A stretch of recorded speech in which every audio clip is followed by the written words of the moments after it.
What if the earlier you act, the better the outcome for everyone involved? Today, we're talking about something deeply personal: early autism screening and intervention. Our own 13-month-old is currently going through the process, and we want to share what it looks like, how it feels as a parent, and why early support matters, even if you're unsure or still waiting on a diagnosis. Whether you're just noticing signs or you've already started the referral process, this episode will walk you through what early intervention actually is, what we're experiencing right now with our toddler, and why starting early doesn't mean labeling, it means helping. But before we get started, don't forget to like, share, subscribe, and hit that notification bell for upcoming streams. Let's get started. Hi, Embracers. Welcome back. Hi, Just Matt. Did you I feel just like notice that? we've never called that out, I feel like. So our audio listeners won't know what we're talking about. Right. No, I mean, so my title for, I guess our podcast Podcast. is Just Matt with a lowercase J. Yeah, no, I feel like because everyone likes to put like the professional titles as far as like, oh, CEO, like when we interview people, CEO of this company or author and all this stuff. And I'm like, nah, I'm just Matt. It reminds me of Barbie, the song that they added. I'm just Ken. Oh no, I didn't even. I mean, I've never seen the movie, but I didn't think of it. I just thought of it as like plain, like Yeah. without any fanciness. Well, there goes our ADHD super rogue off topic. But welcome back. Welcome back, Embracers. So today we're going to talk about early intervention. We've talked about it before ages ago. I think we started this podcast about almost 4 years ago now. And so that's been a while, I think, since we've talked about that process. Right. So that was with our oldest Yeah. one. Yeah. Yeah. Way back in the day. Yep. Right. And then I think we probably had a quick recap when our second child was getting in the process of being diagnosed. Granted, that was during COVID, so That was still a ways was, away. Right. Everything was kind of thrown off there. But yeah, it definitely has been a long time since we've visited okay, kind of the screening process and kind of the thought oh, do we think this child is autistic? Here we go Or again. What are our thoughts and feelings on that? So. I'm just picturing the boxing ring is like round 3, ding, ding, ding. But I feel like our perspectives have changed through For sure. Right. Because the first one, it was more of a panic, we don't know anything about autism. Uh-oh, what does that mean? How do we prepare for that? And then we started learning everything and all the therapies and all that. Then the second kid, I think we both laughed because we were so she was so different from our other child. We're like, oh, there's no way she's autistic. We kept saying that to each other. And then when she got diagnosed, I think we just laughed because we're like, well, I guess that shows you the spectrum. And then for this one, I think my perspective is more so kind of similar to the second one where I'm like, oh, wow, we're 3 for 3.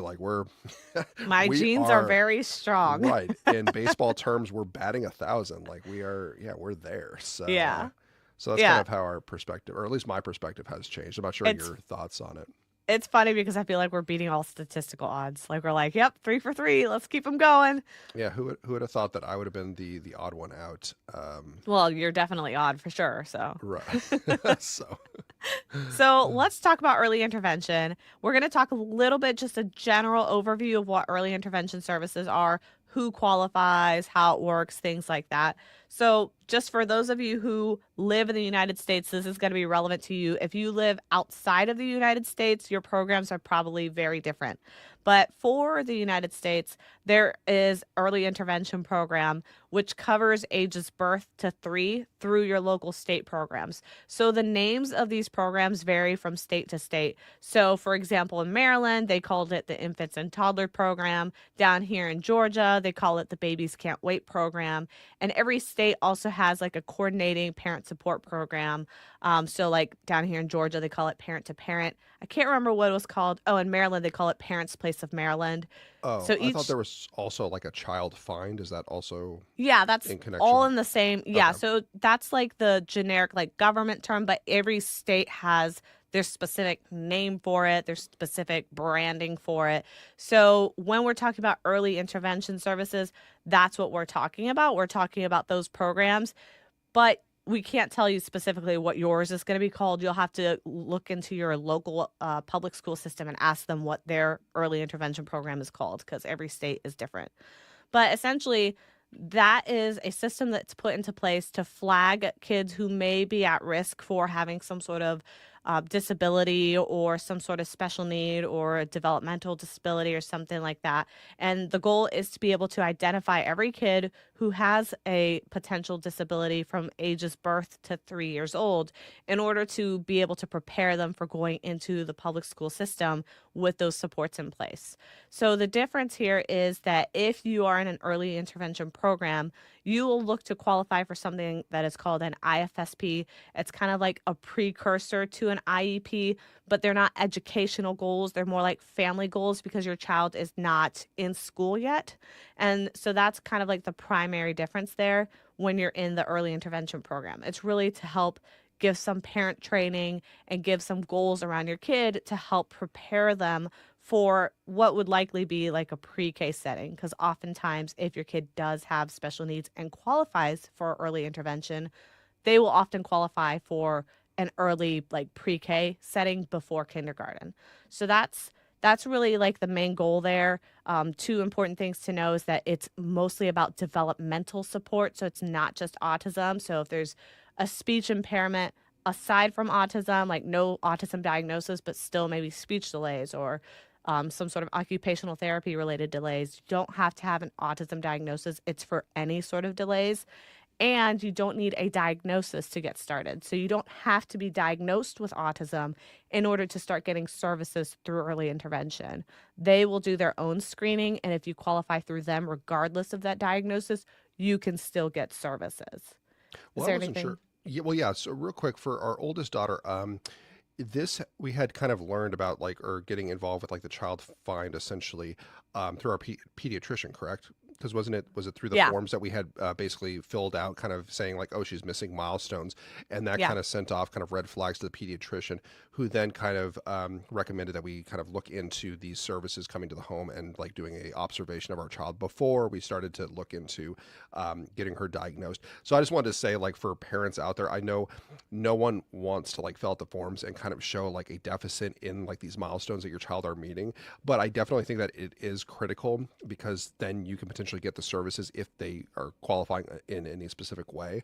Because I know some individuals where they kind of like will fill out the form just kind of like, oh yeah, my child can do this, and not really take to heart what the forms are actually asking. So I think that those are critical to try and start immediately as soon as you start to see some delays throughout kind of the spectrum, essentially. And an important thing to note too, for those of you who haven't gone through early intervention, is that you can self refer. So you don't have to go to your doctor and get your doctor to refer you to that program. Your doctor can refer you to that program. Other specialists can refer you to that program, but you're also, as the parent, able to self refer. So that's something that a lot of people don't know is that you don't have to go through a doctor. You can self refer if you feel like you're seeing delays or some concerns. Even if you're just unsure and you think you might be paranoid, let's say you're like us, where you previously had diagnosed autistic kids, you have a new baby, you think you're seeing some red flags, but you're not sure, and you're worried you're going to come off as paranoid, don't worry about it. Go for it, because the worst thing they can say is like, oh no, your kid is totally on point where they need to be developmentally. And if anything, that gives you some peace of mind. So it's kind of like a win win situation. Either you get early intervention or you get peace of mind. So I definitely feel like if you have some sort of question, like just go for it. There's really no harm in that.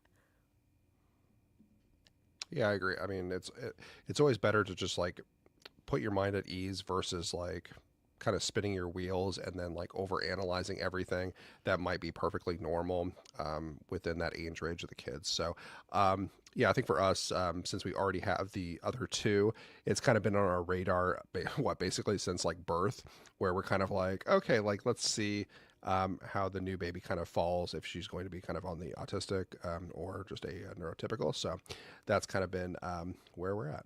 Yeah.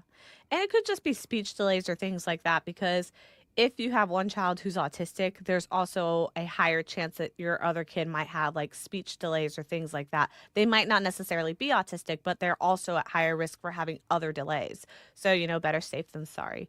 So, just to talk a little bit about that process, if you're looking at early intervention, like I said, you would self refer into that, whatever your local system's name might be. You can look it up through your local public school system and ask them for the person responsible for the early intervention service. Typically what happens is that there will be a initial phone call or contact. Some places like to do it remotely through a Zoom call. Some places like to come to your house and do it face to face or meet in like an office setting at the school. And what will happen is you'll go through kind of this interview screening process. They'll ask you a bunch of questions about your kids' behaviors, what those concerns are. They'll ask about certain developmental milestones. They'll get your general information like your address or your income levels, things like that to see where your qualifications are in the program. And through that screener process, if they feel like there is enough red flags to kind of pursue a formal evaluation, they'll then refer you for that evaluation process. That evaluation process is usually scheduled afterwards. In Georgia, I believe it's a national regulation, but most places you have to do it within a 45-day window. So just like you have IEP windows in the school setting, there's also windows of times that they're legally bound to assess your child within that early intervention process. So 45 days, within 45 days, you then are assigned somebody to formally assess your child. There needs to be like a primary person in charge. So, like with our older kid, our oldest, she qualified under OT, PT, and ST because she had delays in all those areas. However, what they do is they have to assign like a primary caseworker for that. So, depending on what the primary issue is, that's who your lead caseworker would end up being and the person doing your assessment. So, if your kid has more sensory needs or maybe like motion control type of issues or things like that, fine motor skills, they might say that the OT person is going to be your primary and then you'll get support from the PT or ST. Or if your kid is having more significant speech delays but still having sensory issues, they might assign the speech person as the primary with some OT support. So it really will depend on what your kid needs and it's very child specific, but that person will do that assessment. You'll be given a form, kind of like a rubric that you go through with a bunch of questions to kind of assess in different areas what your child is experiencing, what behaviors you're observing, what delays you might be seeing. They'll basically score that. And based off of that score is whether or not they will determine if your child qualifies for those services or not, depending on the deficits that they're seeing. So, if your kid qualifies, the next step would then be to start those services. Again, depending on your state and location, sometimes they offer to do those in home, sometimes they offer to do those in clinic, sometimes you have a choice between the two. It's really state specific. And essentially, from there, what you do is you set up a regular meeting. For us, our cadence was once a week with our previous girls, and you basically have that consultation once a week where that specialist is really helping on more of a consultative basis. So they do hands on things with you. They'll demonstrate things that you can do, like different techniques for addressing sensory needs. If there's certain problems, they will help give you some potential solutions. They might provide some tools like weighted vests or a peanut ball or something like that to help you. And then they will also give updates. Like they'll give like these forms with like updates for you to check off to see, how we're meeting milestones, if we're progressing, what your concerns are. So it really is very similar to an IEP, but it's in a family setting. It's more parent oriented, and it's really you learning what skills you need to help your child and having kind of like that hands on time with them until they're ready to go to school. Yeah, I definitely loved it. I mean, our I don't know what her title was for with the last girls. I definitely thought that she did a great job. Mostly because I mean, they were coming to the house and they were helping kind of just brand new parents trying to figure out like, okay, what are the delays? How do we like work with her? Like, I mean, it was very helpful because they would kind of give us like, I mean, of course, it's always up to the parents, but they would like kind of we'd ask like for homework, like essentially like, okay, like what can we work on until you come back the next week? And it was very like much like kind of a give and take. Like we would ask for like assistance, like, oh, we've noticed that she's been doing this, and we've been trying to like work with her. I think with our oldest child because she was always interested in just water bottles. So we were trying to figure out like, okay, how do we engage in her world? And they were giving us ideas of how to be playful and try and get into her world. And I mean, ever since then, that was the start of her kind of relating to us and kind of engaging with us through play. And that's, I mean, it's definitely helpful as far as like if you're unsure how to navigate like a situation, they definitely kind of give you ideas and tips. And if you ask for it, like essentially like in our case, like homework of how to kind of break down some of these barriers. Just to relate and connect and kind of move forward. I mean, obviously, they're not providing like the physical therapy component, but they're kind of working along with like what can you do at home to kind of help out in some of those areas until you're able to go to a physical therapist, and then they can guide you further. So it was definitely a nice stepping stone when you basically don't really know kind of what you're doing or what activities you should be working on. I feel like that was definitely the backbone in like the early days when we were just kind of figuring out like autism with our firstborn. Yeah, and they will do therapy with your child in your home or whatever setting, but it's more of a, like, therapy training. So it's like they're showing you what they're doing, and then they're showing you what you can do as a parent at home. And what is really, really important about early intervention is that it is not like a therapy drop-off session. You will only get out of it as much as you put into it. And I think the reason that Matt and I saw so much success with our kids is because we were extremely proactive. We were definitely doing our homework, and we were making sure that everything that they told us, we made sure we proactively were working on throughout the week so that next time we could report on what we saw and kind of keep building from there. There's sometimes parents that see early intervention as kind of like a drop off therapy session. You know, they're coming to your house, you just sit there, you're on your phone while they're working with your kid, and you kind of like check out and you're like, okay, they did their thing. Next week, we'll do it again. And then they don't understand why early intervention isn't working. They don't understand why they're not seeing progress. And that is why. It's because it's really up to you as the parent to put in that extra effort to show the improvement and work towards that. One of the things that you can think of is this is generally like an IFSP, which is the early intervention equivalent essentially to the IEP or a precursor to an IEP. And what you need to kind of put yourself in the mindset of is when you have an IEP, you have those goals in mind and you have those trials that the teachers are working towards. You have to think about the IFSP and early intervention in similar terms, but this time you are the special education teacher. You are the one executing upon those trials. So you have to make sure that you are also collecting that data, that you are also doing those trials. If you don't, you're not going to see the success that we saw with our kids. And it's not to say you will see success. Nothing is a guarantee, but you will definitely have more opportunity for success if you are invested in that process rather than just, checking your kid in, checking your kid out.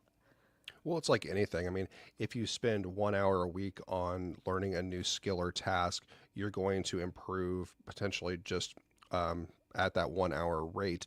But if you're working on it more frequently throughout the week, then there's a greater opportunity that you're going to learn these skills and pick them up faster and kind of move from there. It works the same way. I mean, as far as the measurement of your success in hitting goals, I mean, that's different for everyone. So sure, it might take a little bit longer, it might be a little bit faster, but if you're putting in the work, there is a greater chance that you will hit your goals that they have been set up at a faster pace than just kind of a once a week consultation that you just check in at. Yeah, and you can always accommodate those goals. Like the goal could just be adding accommodations and being able to support your child in a better way. So maybe just identifying that, oh, we have identified that our child will need a compression vest in order to be successful at this task. It doesn't necessarily mean that success is they can do it without the compression vest. It might just mean we identified that they do good with or do well with a compression vest. So even things like that, I would still consider a win and progress. But that's definitely something to consider because I can't tell you how many times people have said like early intervention didn't do anything for me, and I've asked them like, well, how involved were you? And they were basically like, oh, I didn't really know I had to be involved because we see it as kind of like a therapy mindset. We're so used to bringing our kids to therapies that we see it as like a therapy service, and it's really not the right model for early intervention. Early intervention really relies more on parent and family involvement. So that's one of the things to consider with early intervention. The other thing is throughout this process, there's always that emotional side of parenting during this stage. So, Matt and I are going through this process now with our youngest kid again. And, it's been 7 years. So, our oldest is now 7. So, it's been probably, 6 years since we did this the first time, and 7 years since we did it the second time. Wait, no, math is backwards. 5 years. So, five There and we go. six Yeah. years since we've done this. And so, for us, it's like, okay, we've done this before, but we're a little bit out of touch. And the one thing that we've noticed is if you're a parent who has previously diagnosed autistic kids, your radar's kind of off because you never had a quote unquote like neurotypical or normal baseline to work off for development. And so when we see red flags in our kids, we're less likely to notice those red flags despite us being super well trained on this because it's become normalized to us because we're so used to it with our other kids. And even me with my own sensory issues, it's so normal in our family that when we see our daughter, our youngest, doing those things, it doesn't necessarily set off an alarm bell that, oh, she might need early intervention. So that's just something to consider too. If you have another autistic child and then you have a new kid, that it might be good to just get them checked out by a third party who doesn't have the experience around your child that you have to get a fresh perspective just in case that's what's happening. And sometimes like getting started can be a little bit of a challenge too, because like our youngest daughter isn't anything like our first child, or I mean, second child. I mean, somewhat similar of sorts, but like for our oldest daughter, like it was quite different from like her personality and like how she perceived us in the world. Like we were basically not even there when we had kind of the early intervention start. Like they were giving the test, and like we could have been in the other room, we could have been right next to her. It didn't matter to her. She didn't even know we were there. Versus like our baby, like she essentially like well kind of recognizes us and like has some like separation anxiety from us. So I mean, some of the tasks that we're working on, they're going to be very different from like what we were working on with our oldest daughter. Like the first child, we were just trying to get her to recognize we are in your world and we can play with you and work with you and like engage in different activities with you. With our baby, she kind of already sees us as like something to play with, essentially. Like um, if she has like a ball, she'll like roll it to us and want us to kind of roll back. So I think it's trying to figure out like, okay, what game plan is going to work for this child, because each child is different and has different strengths and challenges. So trying to figure out like the milestones that we're trying to hit for this child at the start, it's kind of like, oh, okay, like let's see how this will work and kind of go from there. Yeah. One of the things that I also often hear is kind of an anxiety towards early intervention because people are worried about labeling their kid.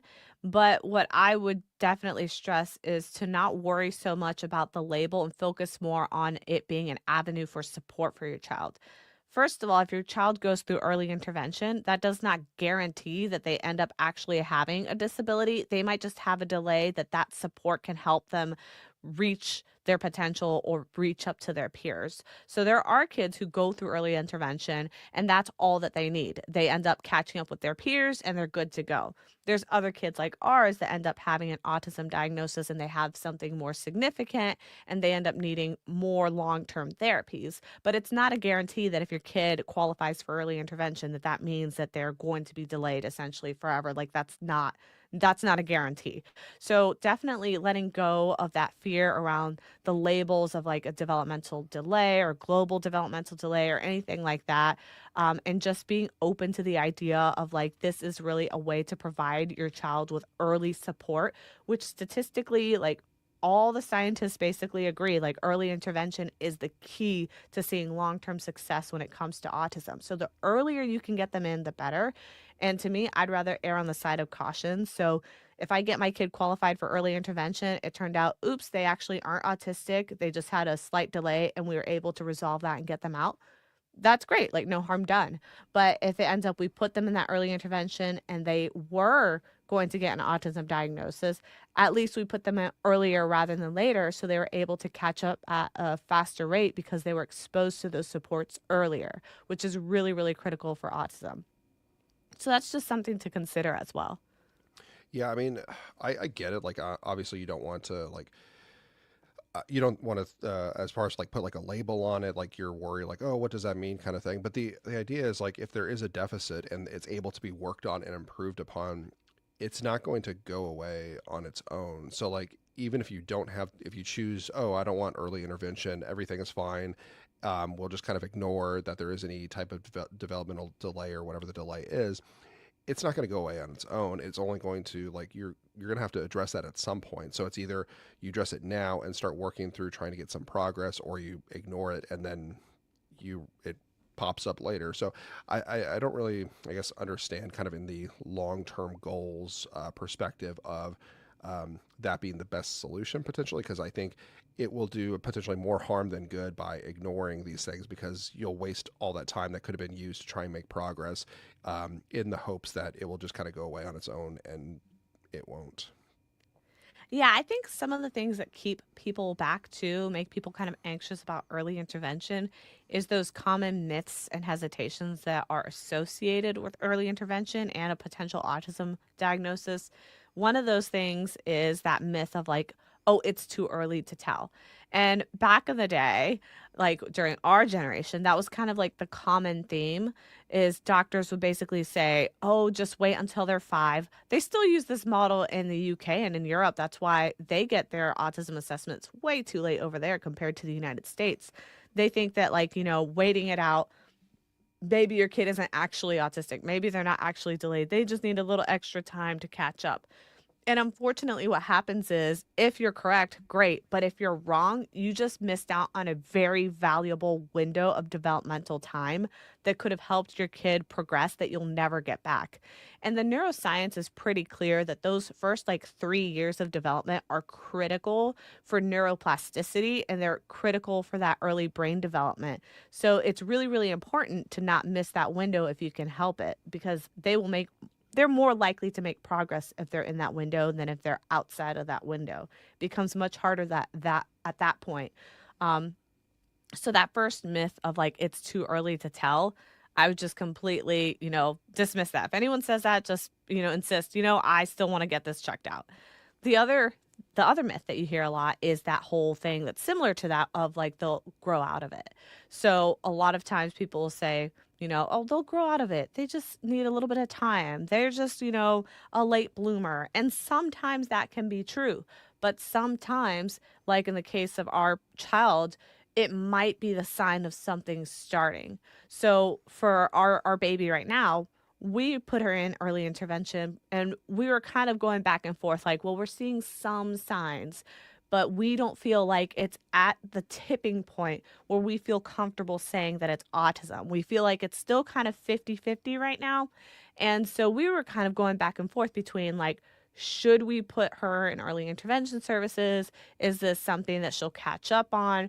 And ultimately, it just comes down to, well, do we want to take that risk? Because if she will catch up on it, then, again, no harm done in putting in early intervention. But if she doesn't catch up, then we just did her harm by not putting her in that program. So that's why waiting can do more harm than good. Yeah, you're exactly right. I mean, I feel like there is no harm, like as far as like, oh, maybe they'll grow out of it. Yeah, that's true. Maybe they'll grow out of it. But do you really want to flip a coin in the off chance that, oh, maybe they didn't grow out of it? Maybe they actually needed the help and services early on. So, I mean, even if they do grow out of it, okay, that's great. You didn't have to worry about it, but you put through the extra effort and got them to work on those activities to make sure that they're okay later. I kind of think of the, I don't know why, maybe it's because I'm from Colorado. I think of the analogy like, okay, you're going hunting. There's a chance that you might run into a bear. Should you bring the gun or not bring the gun? And it's like, well, side with caution and bring the gun. I mean, chances that you run into a bear, very low. Chances that you need it in the circumstances might be helpful. So I don't know why that is my Yeah, it's like, but if analogy. you do, Right, yeah. but it's exactly true. Like, okay, 95% of the time you may never even see a bear. The 5% you might see the bear, and the bear might run off, but you might feel more comfortable knowing like, oh, I did everything I could to make sure that I am safe with wildlife there. Yes. So, yeah. To clarify, we do not think autism is a bear that needs to be No, hunted. It's I'm not a great metaphor. It's the no, overall concept that we're talking about here. no. I just, We I are neuroaffirming. no, my brain just doesn't. I can't think of another analogy, but It's that's like, okay. yeah. That's I'm the sorry. I'm not. Coloradian in you. We Just like we wanted to like. clarify for anyone who Sure, took that no, metaphor literal. no. We like our outdoors, and that's the outdoor metaphor. I'm stuck with that. I can think of. Yeah. No worries. Yeah, so that's the other thing. And also commonly there's like a fear of stigma or misdiagnosis that's common with early intervention. Sometimes people are like, "Oh, I don't want to put my kid in early intervention because then like they're going to be labeled as like one of those kids, like the delayed kids." And parents, especially if you are in those social groups where everyone's sharing their kids' developmental milestones, "Oh, Susie's crawling, so and so is climbing," and maybe your kid is not there. Sometimes people view early intervention as a way of validating that fear. Like, oh, if I put them in early intervention, then I have to admit there is something quote unquote wrong with my child. And so I would just challenge you to try to change that perspective. And again, try to see early intervention as a way to assist your child and support them and help make this journey easier for them rather than hindering them by being concerned about what other people think. So that's something that I would definitely push people to reflect on a little bit more. Do you have any thoughts on that one? Yeah, I just think as far as like the reflection on others, I mean, one example is like we noticed one of our friends had a daughter around the same age who was carrying like a bag of groceries to help her mom bring it into the car. And we were just looking at the picture and we're like, we could never ask our kids at that age to carry any bags of groceries because like they are not at that level, and they wouldn't be able to do it basically because of like the PT requirements to basically carry anything, as well as not falling over because of balance, as well as everything in that bag would likely be broken or other reasons. But I remember looking at that photo and being like, oh, like our kid definitely isn't able to do that at this age, and that's okay. Like they might not be able to, but that's why we work on these things to try and get to a point that maybe someday they can. Yeah, but to be fair, at that time, we weren't okay with it emotionally. Like it did hurt us and impact us at the time. We've Right. learned to see that as okay. We're in a space now where we are affirming enough of autism and understanding enough of autism that that is okay. But we absolutely understand, and we're definitely at a place previously where we can relate to the fact that that didn't feel okay at the time. So we just want to like encourage you, like, you can work on that. And that is something that you can learn to become okay with if you're open to it and open to changing your perspective. But like you mentioned, a lot of times part of the problem is that there's an association of guilt that comes to comparing our kids to other kids with these milestones. So sometimes part of the process with early intervention is trying to overcome that guilt of comparison. A lot of times it's our own pride that stops us from wanting to put our children in these services because we feel a little bit responsible. And a lot of that has to do, I think, with, media or social media and what people say about special needs parents, which is very unfortunate. There is a lot of judgment. There's a lot of saying, like, oh, it's your fault. You just parented wrong. You're just a bad parent. You let your kid do whatever, or you're not, there enough. You're not helping enough. There's so many fingers pointed to the parents who have special needs kids that to me, it's understandable that a lot of these parents would internalize that guilt. But I'm just asking you to not let that stop you from exploring an early intervention because the best thing you can do for your child is to help them by providing them with these resources in order to get them to a place where they can at least start to learn some of these skills as best as possible. Yeah, I mean, last thing I'll say basically is like, um, as a special needs parent, you definitely, it's not for the faint of heart.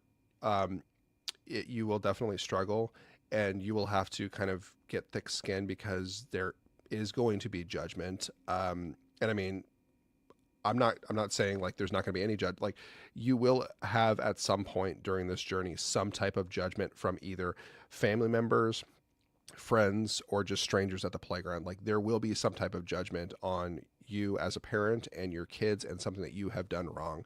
And at the end of the day, you kind of just have to kind of roll with it, roll with the punches, and basically just be like, okay, they said something mean. It was hurtful. Yes, it did kind of cut me to my core. I need to just kind of keep on going. Tomorrow is a new day. A new day means there's new opportunities to have better actions, better behavior, hopefully, and kind of just keep moving forward. But yeah, you definitely have to have thick skin in the special needs community to make it. So we just want to wrap up here with a couple questions for you. Let us know, what were the first signs that you noticed that made you consider early intervention? Or are you currently seeing some signs and thinking about early intervention? If you've already gone through the early intervention process, what helped you most during that process? Was it some sort of external support? Was it a podcast or a blog or somebody that helped you through that process? And what is holding you back from reaching out for a screening or support if you are one of those people that's kind of borderline right now, fence sitting, like, I think I should be going to early intervention. I'm not so sure. What is holding you back? We're really eager to learn more about your stories, so please feel free to share your comments on YouTube, Facebook at Autism Wish. We really want to learn more about that. And thanks for being here and just letting us share something so personal. Now that our youngest is going through this process again, early intervention can feel really overwhelming, and we are definitely in the midst of that again. But, we promise that starting support early does not mean that something is necessarily wrong. It just means that you care enough to give your child every chance to succeed that they need. So, again, we'd love to hear your stories and questions. Make sure you comment on YouTube at Autism Wish or join us on the conversation on our Facebook page and on our Patreon. If you'd like to help support our work while unlocking those exclusive content, bonus entries for the Embracing Autism grant, join us on patreon.com/autismwish. And no matter where you are in your journey, just remember that you don't have to walk it alone. So we'll see y'all next time. Bye. Bye.